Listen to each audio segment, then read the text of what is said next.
Hello, everyone. I am Ben Johnson, and this is the Perpetual Chess Podcast. Perpetual Chess is a weekly interview show where top chess players, authors, content creators, and accomplished amateurs discuss their careers and share stories and chess improvement tips. Perpetual Chess is a part of the Blue Wire Podcast Network, and we'd like to give special thanks to our presenting chess education sponsor, Chessable.com. For more information about the show, you can go to perpetualchesspod.com. But without further ado, let's get to the show. Hello, everyone, and welcome back to Perpetual Chess. As you likely saw, we've got a treat for you this week, a fascinating interview with Super Grandmaster Fabiano Caruana. We will get you to that momentarily. First, a few quick announcements. Number one, I'm launching a new media project. It is a free chess newsletter called the Perpetual Chess Linkfest. It is run through a platform called Substack. Basically, every Friday, I'll be sending out a list of the best chess stuff I've read online in the prior week. The email newsletter will be free. And it's my job as a chess podcast host to keep up with the chess news. So I thought it might help people if I just give you a quick list of, hey, here's what happened this week. And it will include blog posts, book reviews, coverage of top events, information for chess improvers, and the list goes on. I'll keep it short. You know, when I look up recipes online, it drives me crazy when people tell you their whole life story before telling you their recipe. I won't be doing that. I'll just be sharing quick comments on why I found something useful and linking to it. And again, it's free. All you have to do is either Google Perpetual Chess Linkfest or sign up through the link in this show description. And again, it's separate from this podcast. It will just be a separate newsletter that goes out every Friday. As we record this, the news broke yesterday that chess.com is acquiring the Play Magnus group to the biggest chess company in the world, and one of the biggest are combining. So stuff like that, I'll obviously be linking to and covering. By the way, that acquisition is not discussed in my interview with Fabiano Caruana.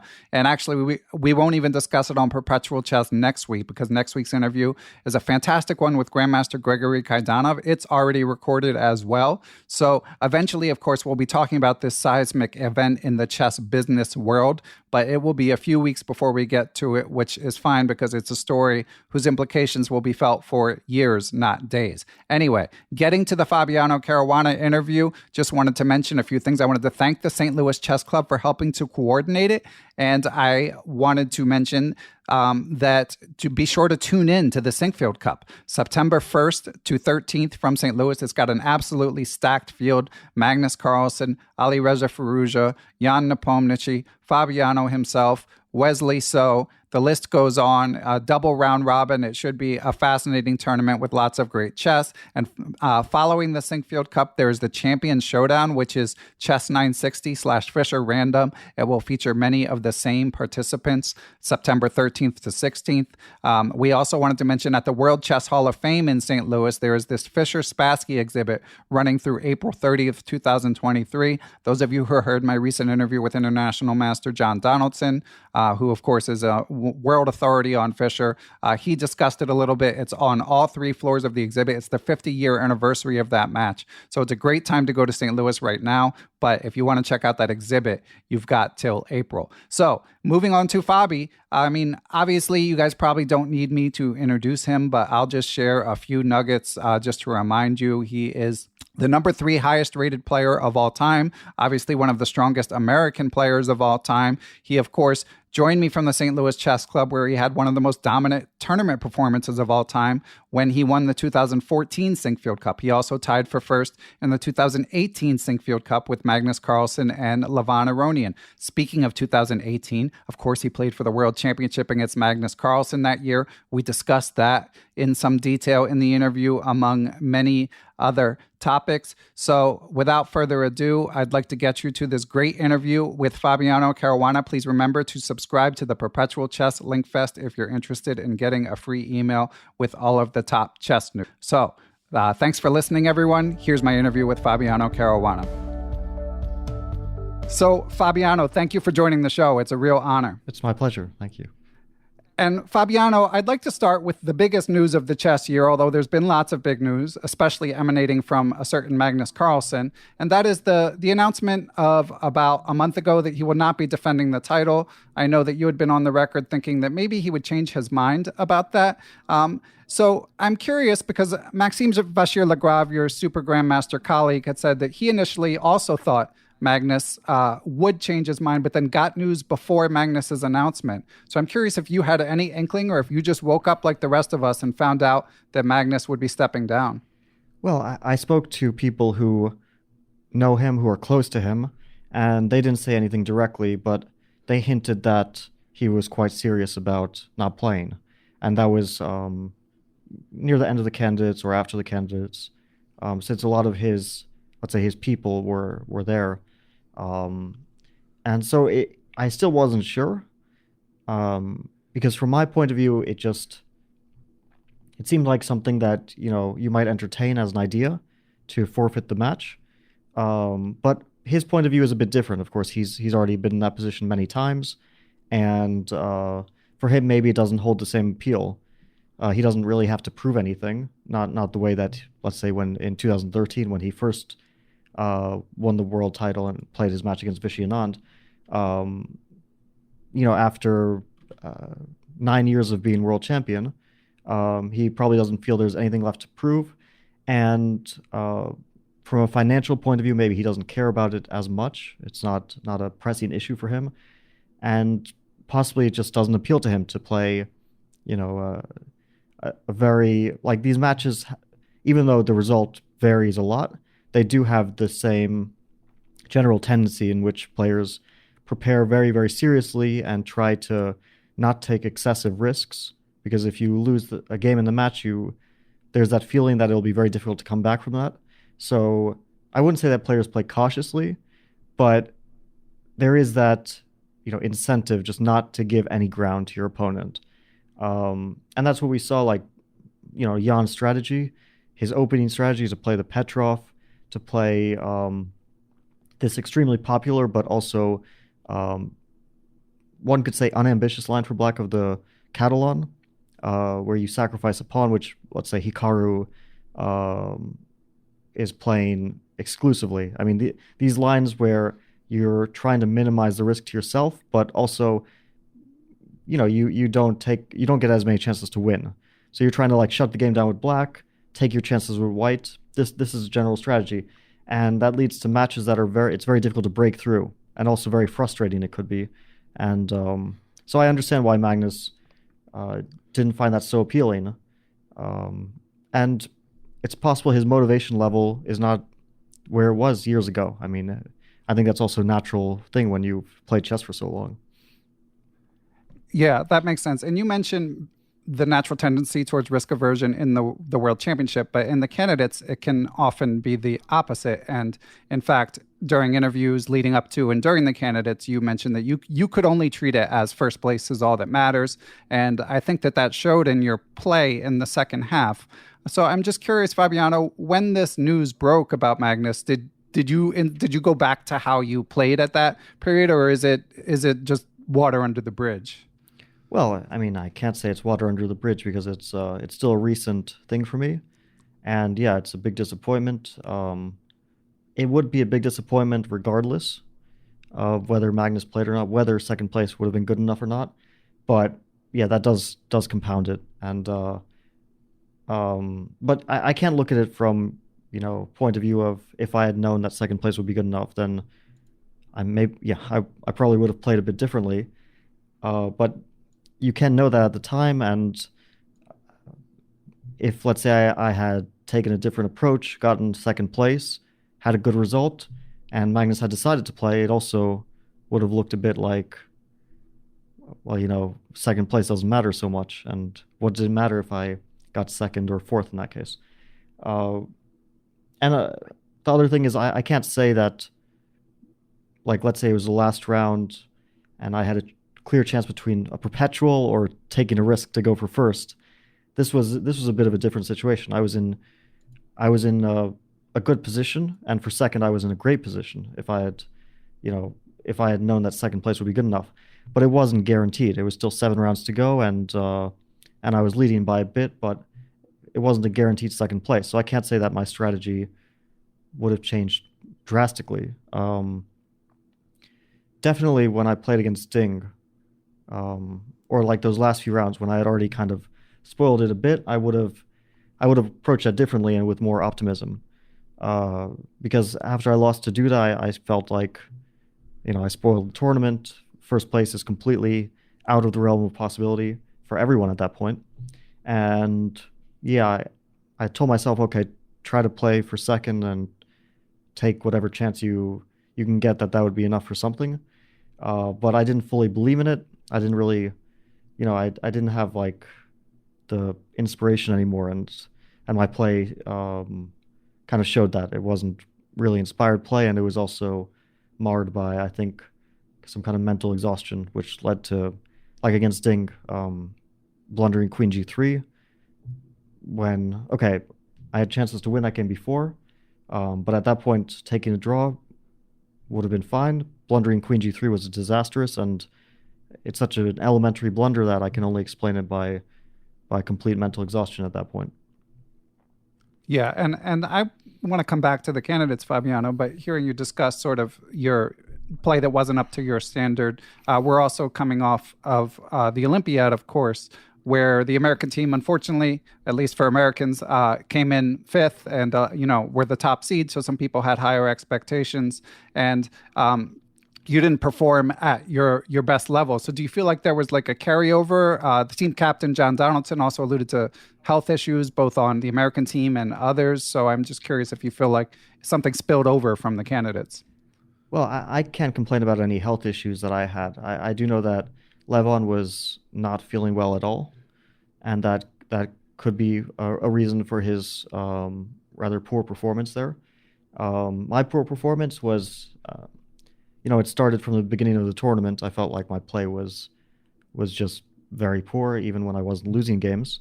And it slowly got worse, and at the end, I suddenly recovered, but it was already too late in the tournament, too late for the team, and also for me personally to recover and have a good performance.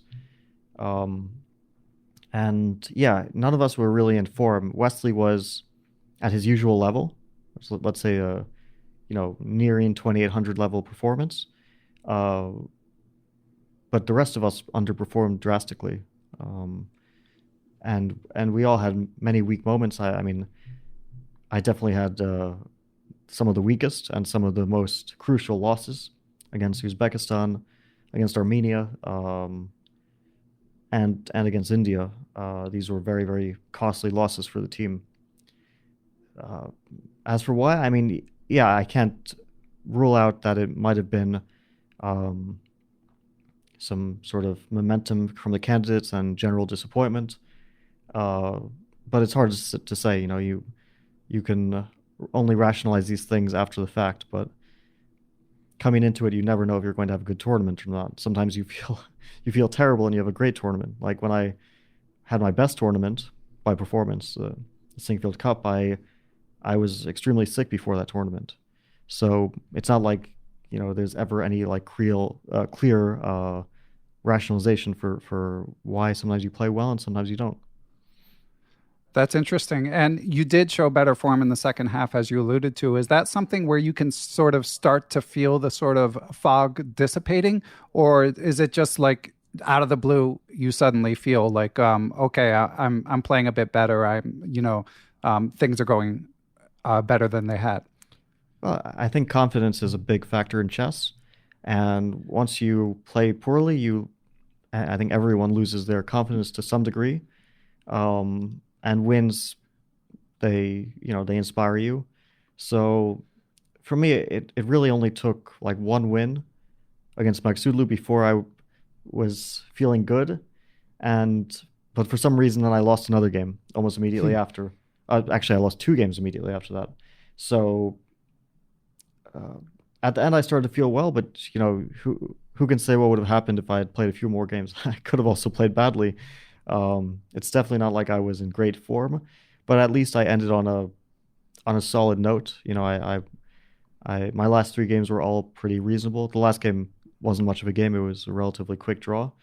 But at least from a team perspective, that I was also happy with. Okay. And you did, prior to the last World Championship, you did an excellent interview with Peter Doggers of chess.com discussing your World Championship. In it, you mentioned that you hadn't looked at the games much. I mean, obviously, they left a mark. You still think about them, but you hadn't sat there and analyzed them. Is that something that generally you're constantly thinking about chess, so you don't need to, or was that due to sort of the magnitude of the World Championship in particular? I'm wondering if you try to turn things around when you feel like things aren't going as well, such as in this recent Olympiad. Well, it was a really tough match, and it was a bit traumatic at the end for me personally. I think I got over that relatively well. I mean, I had quite a good run after 2018. I reached one of my highest ratings in early 2020. So I was still playing quite reasonably there, and I also tied for first in the Grand Swiss in 2019. So I had some pretty good personal successes around that period after the match, which I think is normal also because of the amount of work you put into a World Championship match that improves you as a chess player, and there's a tendency to play good chess after that, I think, for most people. But I just didn't feel like looking at the game so much, Of course, I know what happened in the games. I analyzed them and I made some conclusions, but after that, I really didn't like look or think back on them too much. Also because, I was still in a mode where I thought that, there's a candidate's coming up pretty soon after, and that should be my main focus. And okay, that was one of the most chaotic, periods in chess and in the world as well. That start of 2020 lasting pretty much until now, and as a tournament, probably something like that will never happen again, or not for a very long time, that a tournament is stopped midway through, especially such an important tournament. So yeah, a lot happened, which also kept my mind off of what happened in the 2018 match, and that I was rather close to getting a win in one of those games and pulling ahead in the match, which is not a guarantee, of course, of match success, but it would at least put me as a favorite during the match. Okay. And something like the Olympiad, when you feel like your form is a little off, obviously you'd like to do well in the Olympiad, but it's not the World Championship. In cases like that, are you reviewing the games and looking for like technical issues that might be cropping up, or is it more just like you're just waiting to get in the right headspace psychologically? Well, I found that when I'm in good form, and this probably applies to other players, that you play well in all types of different positions, and when you're in bad form, you make mistakes that vary in the type of mistake it is and the degree of the mistake, that it's hard to even think, well, my problem is that I'm not playing endgames well. It's, here was a small blunder, here was a misevaluation. Here I just decided to, let's say, stop my calculations short and took a rush decision because I was a bit panicky and didn't want to get low on time. And there's like a million possible types of mistakes that you can make. And you can identify those after the game, but it's very, very rarely possible to find a connecting thread through the mistakes that you make. Usually it's completely different types. And okay, with the Olympiad, it's a team tournament. So, with your losses, it's a little bit more painful because you have that element of letting people down as well, while usually you only let yourself down if you play badly. Not always, of course. If you, let's say you're playing a big event and have a team around you, then other people are also counting on you to perform well. But in a team event, once you lose a game, you start to feel bad, especially if other games are in progress and suddenly your teammates have to make up for your loss and potentially risk their own games to try to get back in the match. Yeah, that's got to be an interesting dynamic. And, Chess Base India had a few videos of like Levon Aronian hamming it up with you guys before the matches and stuff. It seemed like you guys were really pulling for each other. Yeah, of course. 99% of the time my competitors, direct competitors, and so you can't really root for your competitors. But in this specific instance, it's a totally different situation, and yeah, you're definitely pulling for your teammates to win all their games, and seeing them not play well or seeing yourself not play well is quite a big disappointment. Yeah, it was interesting to see. Of course, again, you're joining us from the St. Louis Chess Club, and in the upcoming Sinquefield Cup, like out of the five players on the U.S. team in the Olympiad, four of them, Wesley So, Linier Dominguez, and the aforementioned Levon Aronian, are your competitors. So did that make it harder to like brainstorm openings and discuss players' tendencies and stuff like that, Fabiano?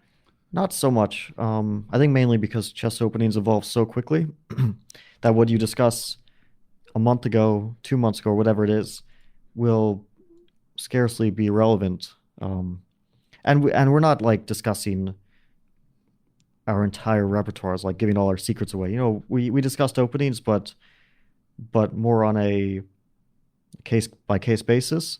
And with modern players these days, everyone's so flexible and can play any opening that it's not like I know for sure that that Sam plays the Najdorf or that Levon wants to play the Marshall. It's like all these guys are so versatile that they can pretty much play any opening.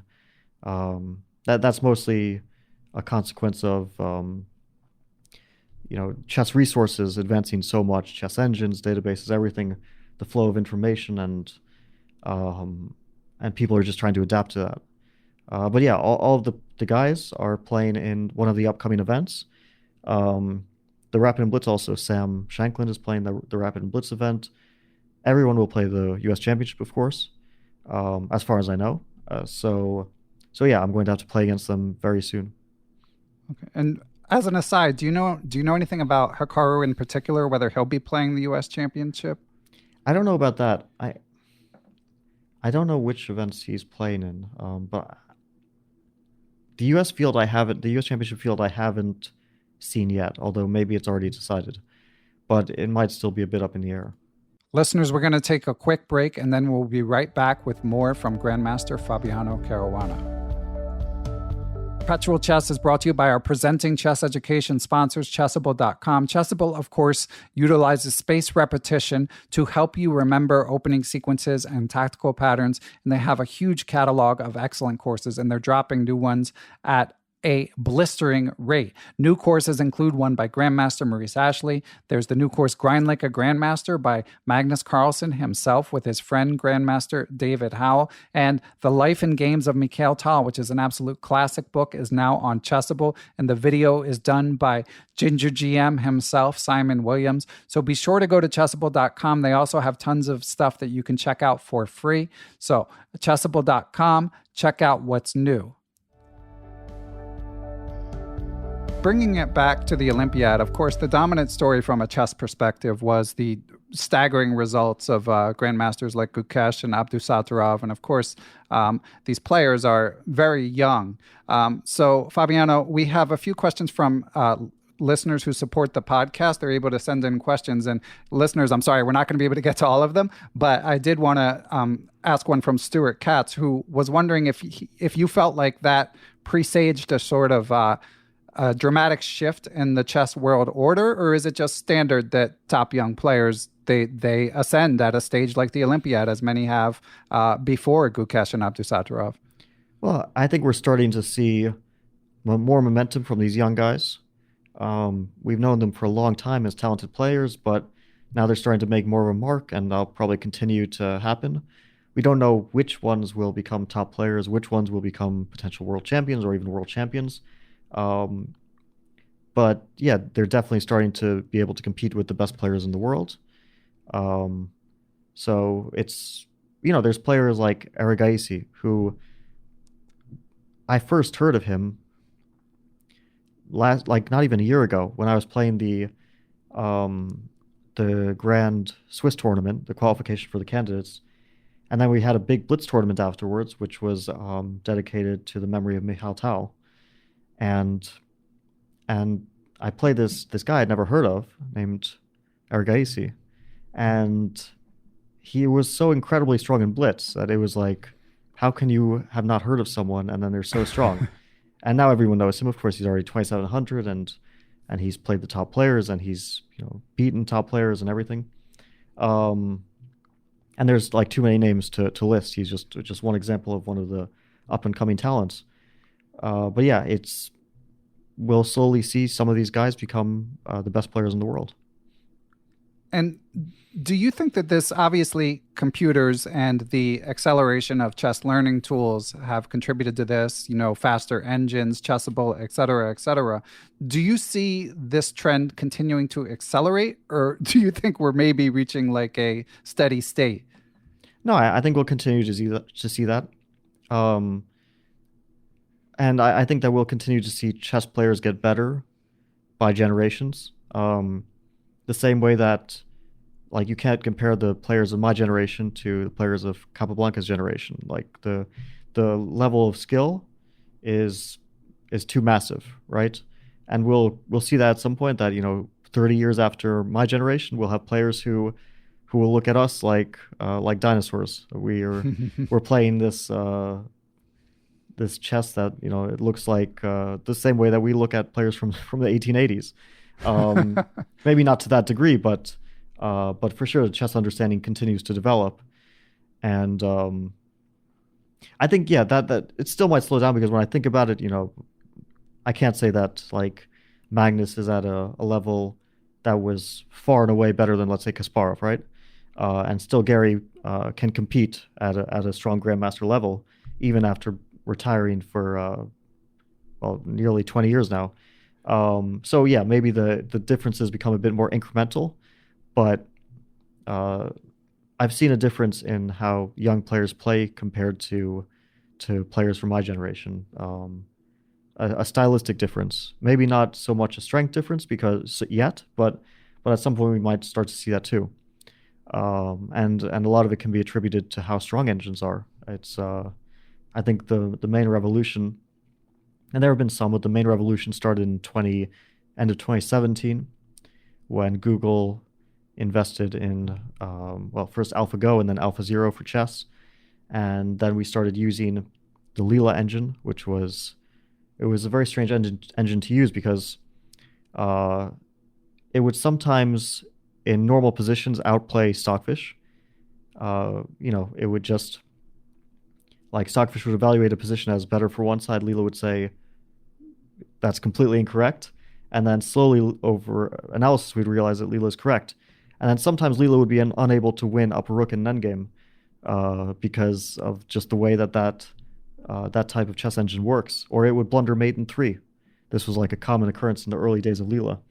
So now, of course, all these like things are smoothed out now, and Leela is super strong, and Stockfish has incorporated the way that Leela learns chess, teaches itself chess in a way. And so these engines just keep getting better and better. But we started using Leela to analyze in 2018 before the match, and I just remember the guys I was working with. It was like their eyes would light up. It was like a revelation to them. They would like start to outplay Stockfish in like certain structures that Leela just understands better, and entire like opening positions, we just had like a different outlook on them, like overnight, and it was quite remarkable. So a lot of like the opening knowledge of 5 years ago just seems archaic at this point. Wow. Any particular openings that you felt like were just totally different in your mind? Well, the first thing I noticed with the structure was getting the French structure from the Sicilian defense. We were analyzing variations of the Sicilian, where black plays d5 and white responds e5, and you get a French type structure. And Stockfish was a bit, it turns out, over-optimistic for black. Leela saw the potential from white's point of view in terms of long-term plans involving a kingside attack with h4, h5. And okay, this like theme of h4, h5 and putting in pawn h6 is now very well known. It's almost it's almost a stereotype of like how it's changed chess. I was even talking about this recently. Okay, like third move h4 in the Grudenfeld, d4 knight f6, c4 g6, h4, arising as like the main challenge to entire opening complex, the Grunfeld, is one of the biggest opening developments for sure. And one of the most remarkable examples I remember was from a variation of the Nimzo with f3, where white basically sacrifices the entire queenside in an endgame, just all the queenside pawns, puts a pawn on h6, and then puts a bishop on g7 and just keeps it there with black's king kind of trapped, not in danger, not in any immediate danger, but sort of trapped on g8, and then slowly tries to take control of dark squares in the center and on the king side, and searches for some very obscure long-term compensation. These are just like off the top of my head some examples of really unusual ways that neural net engines approach chess. And when you allude to the stylistic differences of the younger generation, do you see the influence of neural networks, or are you alluding to something else? I think more so just a very concrete approach to chess, without any preconceptions or biases, just purely calculation. It seems like a lot of players approach things that way, and also a big respect for the defensive resources in chess, which I think is correct. That it's very rarely that you get a position that's totally hopeless. There's, in most cases, maybe practically, but also from an objective point of view, most positions, a lot of ways to continue putting up resistance. So those are two things. Like, players are very good defensively. They rarely give up hope these days. Chess has become a lot tougher, I have to say. It's also from an opening point of view, everyone is extremely well prepared, and you never really get an advantage from an opening. It's like it's extremely uncommon. You sometimes get a tiny advantage, but most of the time that playing field is equalized, that everyone has good openings. So those are like a few ways that players have improved, young players specifically. So does that impact your training regimen? Of course, you're someone who's famously well prepared for your opponents. Does the fact that it's tougher to find an edge in the opening point you more towards training different phases of the game, or what adjustments do you make, Fabiano? Well, chess itself has changed a lot. So the rapid and blitz and all sorts of different time controls of chess are so important now for every player that you can't just think, I need to prepare for the next upcoming classical event. And I have like the old days, I have like a month or I have 3 months to prepare, and I'm going to have this really important tournament. Now it's like everyone is playing, sometimes over 20 games on Tuesday, and then a rapid online event on the weekend, and this Fisher Random online qualifier, and this tournament, that tournament. And it feels like players don't put all their, eggs in one basket. They don't think this is the tournament where I have to perform super well. They think, well, I just generally have to play well in all time controls and have a consistently good performance, and that will guarantee success. And also the way that you play rapid chess and prepare for rapid chess is of course totally different than classical chess. It's more important to have, let's say, a very broad knowledge of openings and positions, rather than being extremely booked up on let's say you want to play against the Najdorf and you study for 3 weeks against the Najdorf.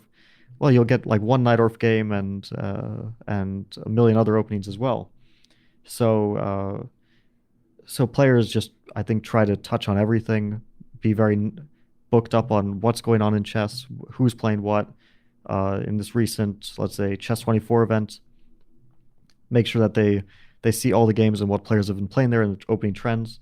It's a huge amount of knowledge to assimilate now, which also benefits young players because they have the energy and the motivation to sit there and to absorb all that knowledge. We're going to take one more quick break, and we'll be right back with lots more from Grandmaster Fabiano Caruana.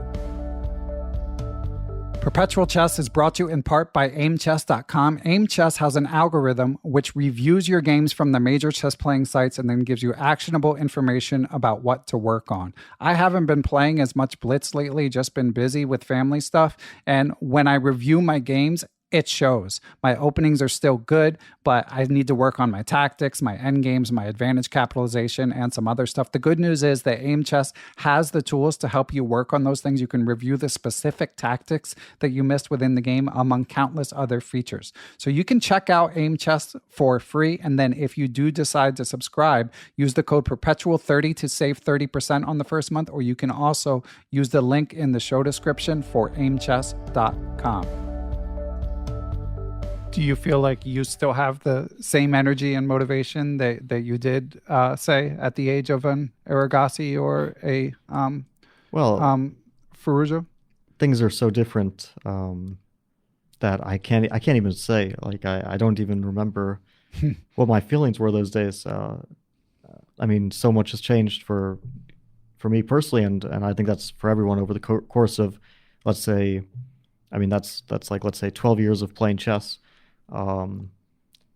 That I can't really say I feel at all the same as then. I still feel quite motivated to perform well. Energy is of course a thing. It does diminish over time somewhat. I mean, it would be, I think, a little bit absurd to say that a 30-year-old and 18-year-old have the same energy levels, but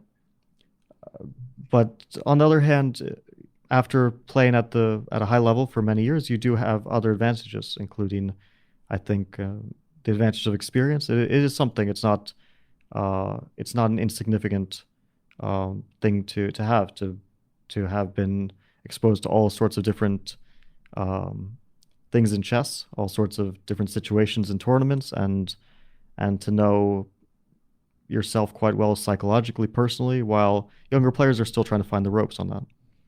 Yeah, and speaking of which, it was announced as we record this, August 24th, today, there's a late change to the Sinquefield Cup lineup. Richard Rapport apparently had some visa issues, so he'll be replaced by young upstart Hans Niemann, who has been in the news lately because in the aforementioned Chess 24 event, FTX Crypto Cup in Miami, he had, unfortunately, a poor performance. He didn't...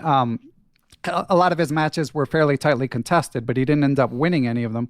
And in his interviews, he made some headlines, one where he said chess speaks for itself, and another where he just evidenced sheer frustration. A lot of you probably saw them, Fabiano, and a lot of listeners probably saw them. So I'm curious what you experience when you watch a video like that. Is there advice you would give Hans, Fabiano? No, I mean, from let's say a chess fan point of view, those were incredibly entertaining. Yes. Like as soon as he either won or lost a game or a match, I just like immediately started watching the broadcast to see what he would say. I mean, after his chess speaks for itself, I was hooked. And well, I don't know him very well personally. I know him a bit personally. I've played him once and spoke to him on a few occasions, and he's very passionate about chess. I can say that he takes chess seriously. It might not be the impression that people get from watching his interviews, but he does, I think, care quite a lot about his chess, and he enjoys the game and is very motivated to improve, which is a very good thing. I think it's not really too much of a surprise to say he seems like a very emotional person, and he definitely takes that frustration out in his interviews. On the other hand, he takes responsibility for when he plays poorly. He's not trying to make excuses. I think his famous chess speaks for itself was mostly meant as a joke or as a way to entertain people. I don't think he got too ahead of himself there. You know, I mean, you win a game against Magnus, it's great, but that's only the beginning of the match. It's not like if you say that when the match is over, then you're in a safe position. Right. But to say that during the match, I think he understood that it could backfire, but it is just a funny thing to say, which is kind of true. But of course, a lot of people will view that as arrogance and take him to task for it. Yeah.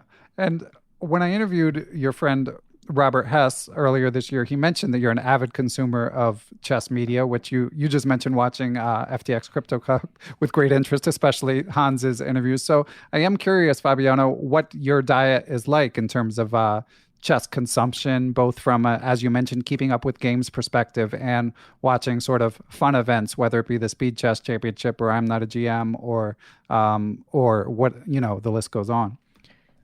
I don't watch so many. Let's say if sometimes I'm playing these events and in between rounds, if my game finishes early, I'll tune into the broadcast, like the Rapid Chess Championship. And because I don't know if this is like very public knowledge, but for let's say the Rapid Chess Championship or similar events, we're on like a 2-camera system to discourage cheating, and there's nothing to do in between games besides tune into the broadcast. So that's what I like to do. Otherwise, let's say you have one of these famous 5-second draws that sometimes occur so that players increase their chances of qualifying.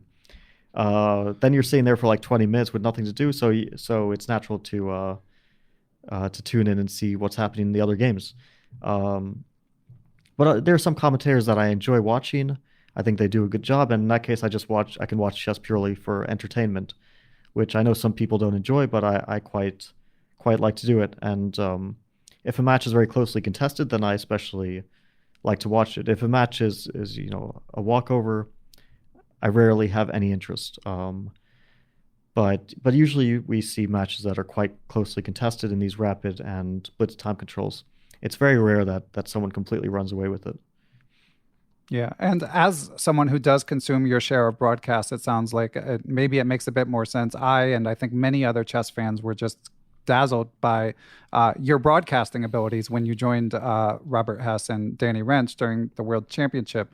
And we have a question from Patreon supporter of the podcast, Robert Wall, who was wondering if you have any anecdotes to share on your experience commentating with them.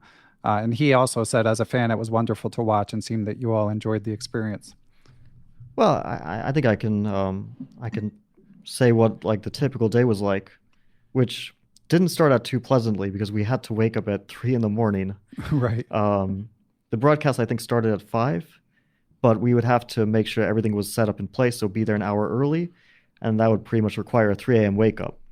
So it required like all of my concentration to still be alive at the end of a long game, especially that 6th round, which lasted I don't even know how many hours, but I think we finished wrapping up the broadcast around 1 in the afternoon, and that sort of schedule from 3 to 1 is, without much sleep is pretty brutal.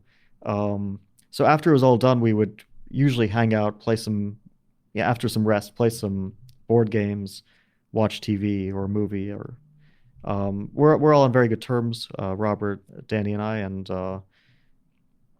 so it was nice to hang out with them. It was also one of the reasons why I decided to do it was because I thought it would be a nice crowd to do commentary with, which definitely helps, makes it easier, and also they're so experienced as commentators that let's say if I wasn't having my best day, they could pick up the slack and direct the show, which was Danny's job was more so to direct the show and move it along, and Robert and I were the let's say the grandmaster experts, you could say, or whatever.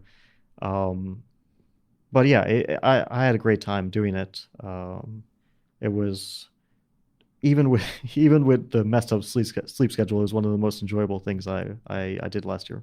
Wow. So I guess we can hope to see you again. I mean, we hope to see you competing in future events, but if not, perhaps broadcasting. Well, I enjoyed it. I don't know if it's entirely my thing. I still enjoy playing more so than presenting chess, but if people like it, that also adds an extra incentive, because of course, you're sort of proud when you do something that people are enjoying and that you make a good final product. And I was very glad to hear that people enjoyed the World Championship commentary, because going into it, I was super nervous. I had talked about chess, but never as like a main commentator and never in a presenting manner, in a way that, let's say, I don't have to explain my own game or what happened, but I have to talk on the spot about two guys and what's going on through their minds and what's going on in the game, and talking to potentially 200,000 people was maybe our peak viewership at one moment during the sixth game, of course. I don't know if I'll do it too often, but I might do it again at some point. Perhaps Ding Nepo? Oh, I don't know. I don't really have any plans.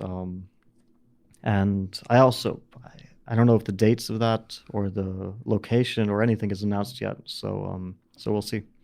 Okay. And on that topic, Eko Hidari, another Patreon supporter of Perpetual Chess, says, first of all, he says, I am among the many fans you have, and I've always rooted for you. But then he says, and I'm curious, if you had to bet, would you bet on Nepo or Ding? This is really tough. I would really say it's so close to a 50-50 that it's too hard to judge. And I'm not saying that to be, to be politically correct or to be on the fence on this one. But they both have their advantages. I have this general feeling that it's more likely to be Jan. One is like not at all based on any logic, but just the fact that he actually won the candidates and he's going into the match like fully deserving as a participant. And Ding, of course, he's a very deserving player, but he didn't win the candidates, and it was pretty much an accident that he wound up there in the match. That sort of makes me lean a bit more on Nepo.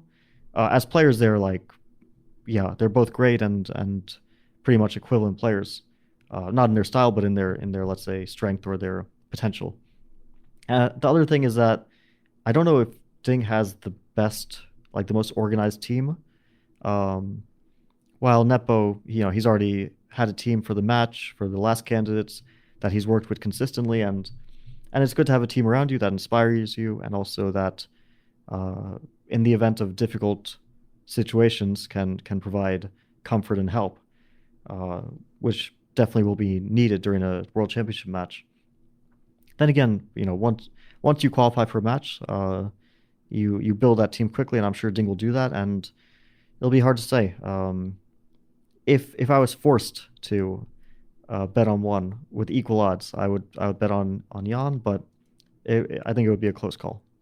Okay, yeah, that makes sense. And Ding did mention in an interview with Tarjei Svensson, Tarjei caught him the day the Magnus news came out, and he exuded joy about the potential of putting together a team. But I get what you're saying, because the signals, like China hasn't been as supportive of chess recently, at least from the outside looking in, as one might think.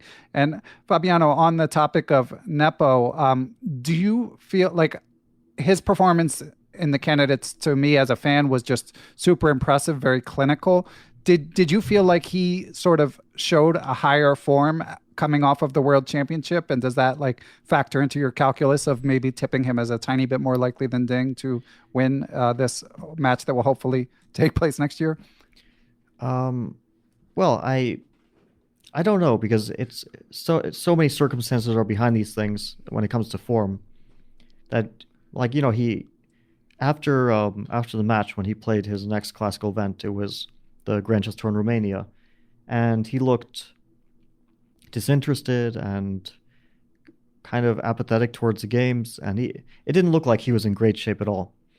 And of course, that could have been because he was just focused on the candidates, but it's hard to say. Of course, things just got rolling for him so quickly in the candidates, and he's a player who thrives on confidence, that everything started working together perfectly. But there's a few moments in the candidates where things could have changed just slightly, and it might have been a different struggle for him. I think, when Hikaru had that huge advantage in their game, and was very close to winning that game, that was one of the turning points. Having a good start, beating Ding in the first round with black is an incredible start, and in the second round he had a very shaky position against me, and drawing that game. So yeah, you never know how, if these things change slightly.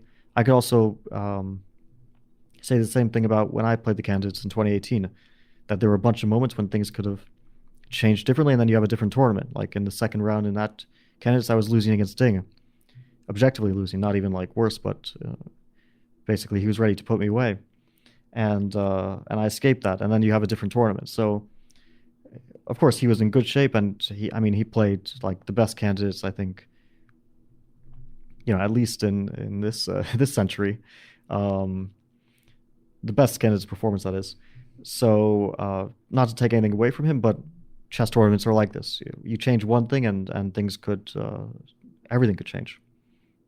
Yeah, that's a fair point. And on the topic of the World Championship, I think, with Magnus declining to defend his title, there's been more conversation about potential changes to the format. Again, MVL sort of seems open to it, but I'm curious if you seem more like a classicist. Is that a fair assessment? Do you like the current format the way it is, or would you be open to an incorporation of some faster chess into it? Well, there is some rapid chess incorporated into it already. Not necessarily, of course, but if it leads to a tiebreaks.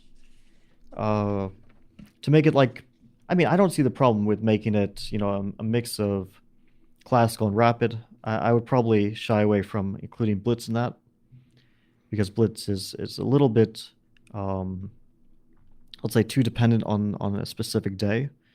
And yeah, it maybe would lead to a bit too much variance. But classical and rapid, they fit well together. To have a match that wouldn't incorporate both, it makes sense to me. I wouldn't see a problem with it. And let's say if I was playing the match, I would probably prefer that, because it would make the match a little bit less stressful.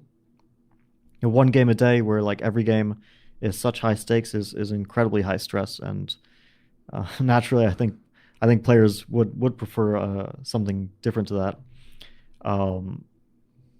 And it would lead to more excitement, I'm sure, because there would be more chances for comebacks or for collapses, or all the things that would attract chess fans to watching. Although chess fans, I think, just gravitate towards the match just because of the stakes, and we see that in the numbers that chess streamers pull and chess websites pull when they cover those events, when they cover the World Championship and the candidates, even though these are classical events, which intuitively you'd think people are less interested in seeing than rapid events or blitz events. Just because of the stakes, people want to watch. And I don't know if that would change so much. Like, if I'm a chess fan and I hate classical chess, but I love rapid and blitz, I'm still going to watch the World Championship match no matter what the format is. So I don't know. I could see both arguments on this, but personally, I wouldn't mind a change. Okay. So yeah, it sounds like open-minded, which is good. And Magnus, when he made the announcement on the Magnus Effect, his podcast, he sort of looked back on some of the World Championship matches, and he had the following quote. He said, "The matches themselves have been at times interesting, at times a little bit of fun. The most fun match probably was the one in 2018. At least that was the most interesting one. And probably also for me, it had the least stressful moments because it was the closest one. And it was one that I felt that obviously losing would have been very bad, but it wouldn't have been the disaster that I considered losing any of the other matches." When you caught that quote, Fabiano, did that put any wind in your sails, or are you too far beyond to care about like Magnus's micro opinions on topics like that? No, I don't particularly care. It's so long in the past now. I also never. This is the first time I'm hearing of it. So. Oh, really? But yeah, it doesn't really make a difference. I'm sure he speaks from the heart, and yeah, probably he. Relatively, of course, he would have hated to lose that match, but like losing the first would be heartbreaking, because that's your first chance to make the world title, and after you win it, it feels like you already kind of made it, and the less ones have a little bit less riding on it, and probably at that point in his career, having won 3 matches against Vichy twice, against Sergei in 2016, he probably felt like he already achieved enough that this is not like a personal disaster if he loses his title, and of course he would have a chance to regain it even had he lost it. And I don't know why, like in 2020, he would consider that such a disaster. I know that he puts a lot of weight on ratings. Like he views that as, I mean, it's natural, but he views that as a testament to one's chess strength. And in 2018, that was the closest that he was to someone. We were separated by, I think, 2 points. And so maybe he thought that just based on the ratings, it's more of a toss-up than the other matches, and maybe a bit less, of a disappointment if he loses it. Yeah, to me, the subtext was certainly his respect for you as a player. And one other thing on Magnus Fabiano, I know we've only got a bit more time. Some people have criticized him for not being more explicit, that he wasn't planning on playing the World Championship going into the candidates. Do you feel that was a fair criticism? Again, obviously, you might have approached the tournament differently if you had slightly more information at the time. Yeah, I mean, it's hard to say. Should he, like, if I were in his position, I would have either said that after the fact, said I don't want to play after the candidates is over, or I would have just said it explicitly before, although even that, I feel like it encourages players to play for second, which makes the tournament a little bit weird. The way he did it, of course, nobody really knew, so I think that it didn't change the way players approach the tournament until like the very end, when it was clear second place, like nobody could fight for first after a certain point in the tournament. I think by, let's say, round 11, that was pretty clear that Nepo is winning this tournament. And then, of course, Hikaru and Ding were very clearly vying for that second place. They both felt that it gave them at least some chance, which they didn't really have any hope earlier in the tournament. So, of course, they naturally jumped on this opportunity. And well, for me, I was already at that point of disappointment that it was like I couldn't really readjust to the possibility that maybe second would count for something. But I mean, I can't say it's unethical, but I would have done it differently. I would have either waited until after the candidates or just explicitly said before. That he singled out Ferrugia is a little bit weird to me. I don't really understand the logic there. Maybe for him it makes sense, but there are other players in the candidates who would be new challenge for him. Let's say Duda, he hasn't played in a match, and Duda also beat him in a match in the World Cup, so that is, certainly not a walkover or an easy match for him. Just because Ferrugia is 4 years younger than Duda, or 5 years younger than Richie, or whatever it is. I'm not sure the exact differences, but I mean, this is like a very arbitrary criteria to base playing a match on. Yeah, it makes sense. I mean, it's possible that he himself wishes he handled it differently, because it does seem like they decided to make the announcement early-ish so that at least we can move forward from here. But yeah, certainly it was confusing as a fan as well. So Fabiano, I know you've got to go. So from our many Patreon sub questions, I'm just picking one more. And this one is from Evan Rosenberg. Thanks for supporting Perpetual Chess, Evan. And Evan asks, how did your experience growing up immersed in the New York City chess scene shape your philosophy, style, and overall passion for chess? Was there anything unique to NYC that you can attribute your success to? Do you think you still would have risen to the pinnacle of professional chess if you had grown up outside the city? And Evan says he's proud to count himself among your many early casualties and wishes you continued success in chess and your future endeavors. Oh, well, thank you, Evan, for that. That's yeah, it's interesting. I've thought about it because the U.S. chess scene is very, very unique, and I don't know if it's necessarily the New York chess scene or just the general way that when I was a kid, U.S. chess was, which was a lot of rapid chess, a lot of tournaments, open tournaments with multiple games a day, where you had to win a lot to guarantee success. And I'm sure that shaped my style. Made me a bit of a gambler, and also a little bit like I had trouble at times not playing for a win, and that I think that helped me because ambition generally is a good thing rather than being satisfied with just playing good chess and just having good results. But I was always driven by that very high level of ambition, sometimes very unrealistic levels as well, which also led to a lot of disappointments. But I think overall it was good. When I was a teenager, it definitely pushed me above, let's say, my strength. I would sometimes outperform, and that would give me confidence. And sometimes I would have like huge setbacks, terrible tournaments. That was also very common for me. But luckily, those didn't affect me too much psychologically negatively. And so I was able to make that progress and never get stuck at one point, which I think is very good for a young player. And yeah, I mean, I was grateful for the fact that I grew up playing chess in the U.S. because I think overall it was a benefit for me. And I got to see those two different sides, playing the types of U.S. tournaments and then playing tournaments in Europe, which was a totally different transition. Coaches, of course, at the time said this is exactly what you need. This is important. You're playing one game a day. You're preparing for your games. You know your opponent beforehand.